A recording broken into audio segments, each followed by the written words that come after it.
ಮಗ್ಗಿಯನ್ನ ಬರೆಯುವ ಒಂದು ಮೋಜಿನ ವಿಧಾನವನ್ನು ಕಲ್ತ್ಕೊಂಡು ನಿಮ್ಗೆ ಒಂದು ಎಡ ಬರ್ತಾರೆ ಬರೀ ಒಂದ ಎರಡು ಫಾಸ್ಟ್ಗೆ ಈ ಬಾಕ್ಸ್ ಹಾಕೊಂಡು ಒಂದು ಎರಡು ಬರೀ ಹೇಳ್ರಿ.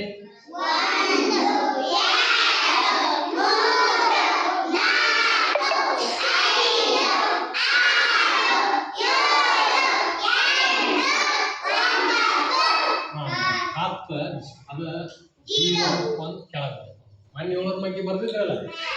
ಈಗ ನೋಡ್ರಿ ಮುಂದೆ ಏನ್ ಮಾಡ್ಬೇಕಂದ್ರೆ ಒಂದೇ ಸಾಲ ಏನು ಮಾಡೋದು ಬೇಡ, ಇದು ಹೆಂಗೈತೆ ಹಂಗೆ ಬಿಡ್ರಿ. ಎರಡನೇ ಸಾಲಿನಾಗ ನೀವು ಒಂದು ಒಂದು ಒಂದು ಬರೀಬೇಕು, ಮೂರನೇ ಸಾಲಿನಾಗ ಎರಡು ಎರಡು ಎರಡು, ಲಾಸ್ಟಿಗೆ 3 ನೋಡ್ರಿ. 3 ಮಗ್ಗಿ ರೆಡಿ ಆಗ್ತದೆ.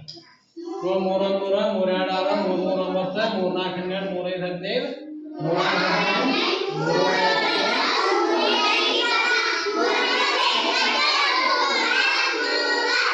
ನೋಡ್ರಿ ಇದೈತಿಲ್ಲ.